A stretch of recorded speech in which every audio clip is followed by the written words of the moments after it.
As fathers, God has entrusted us with the responsibility to raise sons of courage, integrity, and faith. Strength and honor. Strength and honor. Yes, correction and discipline are important, but equally vital, maybe even more so, is encouragement. Our sons need to know we believe in them, that we're on their side, and that God has a purpose for their lives. Hello, I'm Martin from InstructAndGrow.com, where we help Christian men discover biblical masculinity in a confused world. Today, we're going to talk about how to encourage your son, not just occasionally, but daily, intentionally, and biblically. So, if you're ready to raise a son who grows into a godly man, then let's go.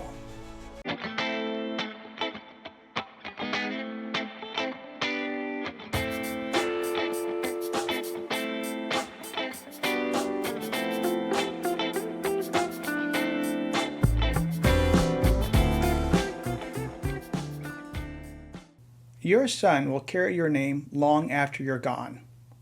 What's your name? Wilton. That would be short for William, I imagine. Good strong name. No doubt name for your father, eh? Yes. The words you speak into his life will shape the man he becomes, not just for today, but for the rest of his life. As dads, we're often quick to correct our sons when they mess up. But how often do we affirm them when they do the right thing? As long as you in my house, you put a sir on the end of it when you talk to me. Yes, sir. You eat every day. Yes, sir. Got a roof over your head. Yes, sir. Got clothes on your back. Yes, sir. Why you think that is? Because of you? Ephesians 6 verse 4 says, "And you, fathers, do not provoke your children to wrath, but bring them up in the training and admonition of the Lord." For better or worse, we often correct, teach, and treat our children the way we were brought up. If your father was harsh to you, it's likely his father was harsh to him, and you'll pass that trait down to your kids. Of course, it doesn't have to be that way. You can be the chain breaker in your family lineage. My father was very abusive, both verbally and physically. He likely got that from his dad. When my wife and I had children, I made the conscious decision to not pass down that tradition. Your son is forming his identity right now, and the words you speak over him will either build him up or tear him down. Oh, it's my job. It's my responsibility. A man is supposed to take care of his family. You live in my house, fill your belly with my food, put your behind on my bed because you're my son. Not because I like you, because it's my duty to take care of you. I owe a responsibility to you. Instead of saying, "Why can't you ever get this right?" say, "I know this is tough, but I see you're growing and I'm proud of you and your efforts." Encouragement isn't about ignoring mistakes. It's about helping your son see that he's more than his failures. When you speak life over him, you give him the confidence to try again. The world is constantly trying to tell our sons who they should be. Whether it's peers, social media, music, Hollywood, or the nightly news. And there's no shortage of lies about masculinity. Toxic masculinity. Toxic masculinity. Toxic masculinity. Toxic masculinity. Toxic masculinity. Toxic masculinity. You know, the whole agenda is being driven by radical feminists who want to expunge masculinity and people being male, men behaving like men. Want balance. It's just nonsense. But as Christian fathers, we get to remind our sons who God says they are. Psalm 139 verse 14 declares, "I praise you because I am fearfully and wonderfully made. Your works are wonderful. I know that full well." Identity matters, whether we want to admit it or not. We all care about how others see us. Oh, come on! Our sons are no different. That's why your words carry so much weight. Don't just tell your son you're proud of him. Tell him why. Adam, Dad, we really you're don't my need to do the boy. whole thing, You're okay? amazing. I love you. I get it, Dad. I don't think you do.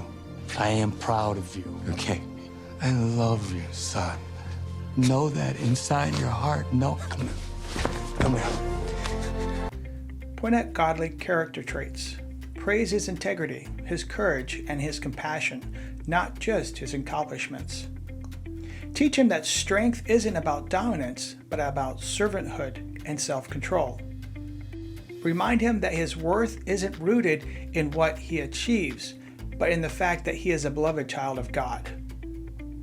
When your son knows his true identity is in Christ, he won't waste time chasing the world's counterfeit validations. Instead, he'll stand firm in the truth of who God created him to be. I know. Every day I live, I realize I need the Lord more.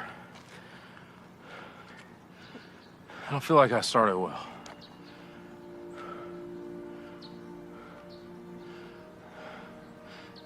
I want to finish well. What I want for you is that you seek the Lord, that you trust him, even if it means you're standing alone. You got me? Yes, sir. Hey guys, real quick, I want to share a resource that's been a strong guide for me as a Christian husband and father. In these videos, I talk a lot about building marriages and raising kids with both strength and tenderness. The truth is, we can't pour into our families what we're not first allowing God to pour into us.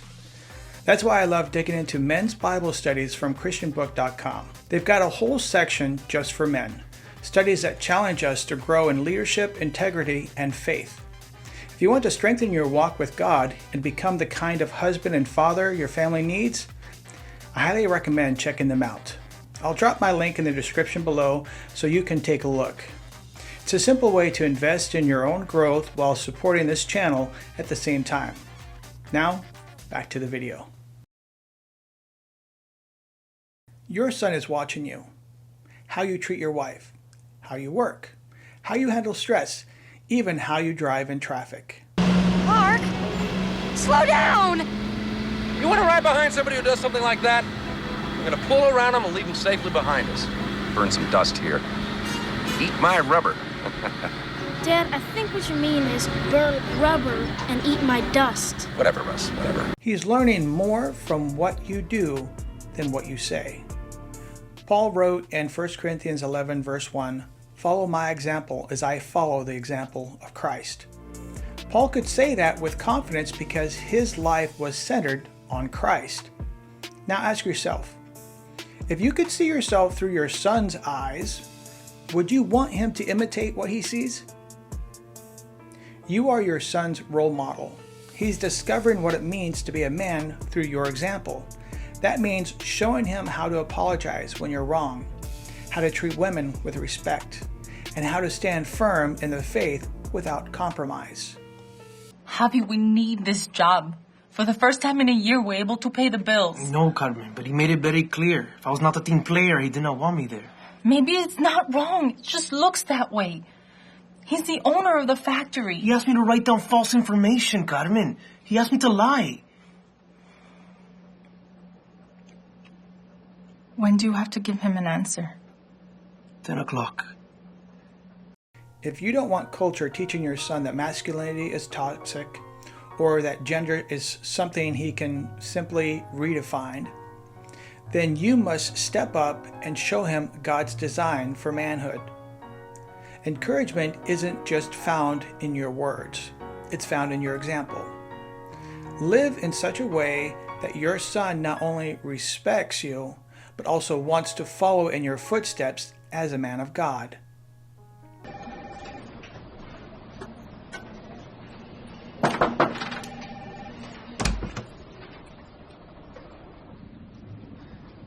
Good morning, sir. Good morning, Mr. Martinez. How are you this morning? Fine, thank you. How are you? I don't know yet. Please, have a seat. I trust you've had time to think about our conversation yesterday. Yes, sir, I did.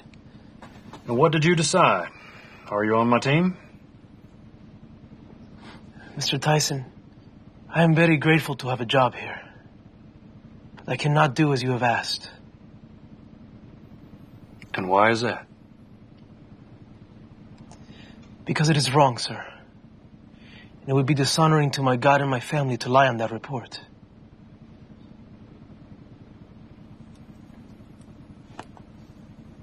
Do you understand what this may do to your job here? Yes, sir, I do.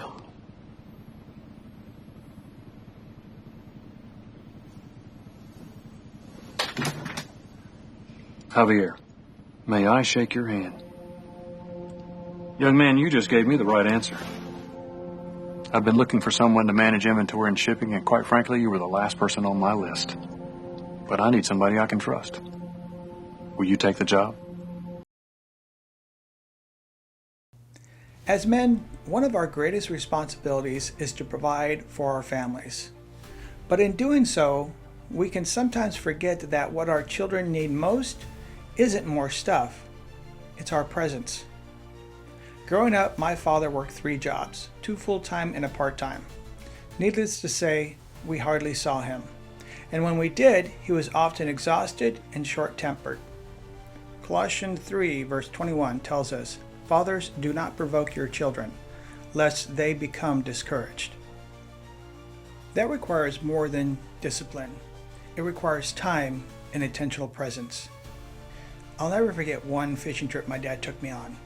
He had worked so much that he fell asleep behind the wheel. Sparky, why don't you turn off the TV and come to bed? Okay, honey.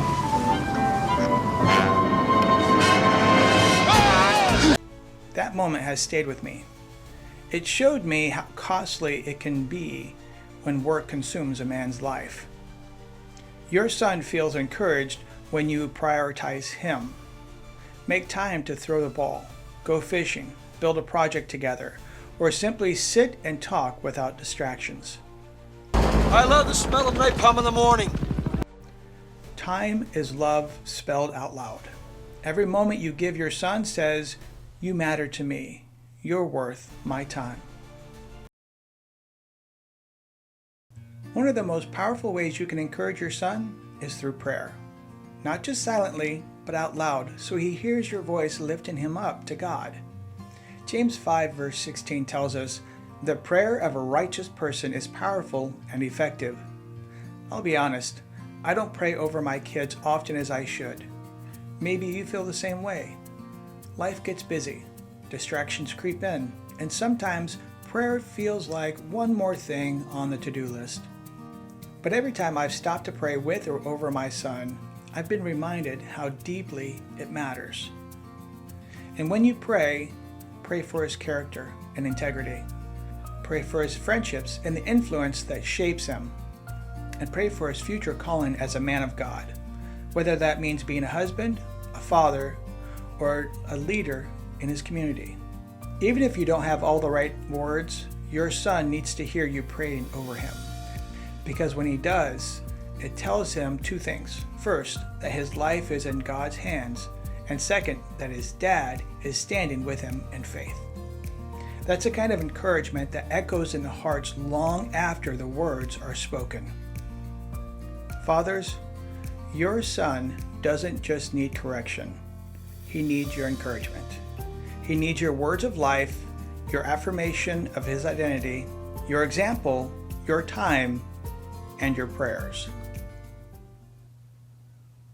Here's your challenge. This week, I challenge you to each day pick one of the 5 ways and put it into practice until you've covered all of them. Then do it again. Encourage your son in a way that makes him know without a doubt that his dad loves him and believes in him. You serious, Clark? Living out your Christian faith isn't easy. It requires dedication, prayer, support from fellow believers, and the resolve to get through the hard times together. If this video challenged you or encouraged you, hit that like button, subscribe for more practical insights, and share it with another brother in Christ who might need it. And if there was something in this video that you liked, disliked, or would like me to cover in the future, please let me know in the comments below.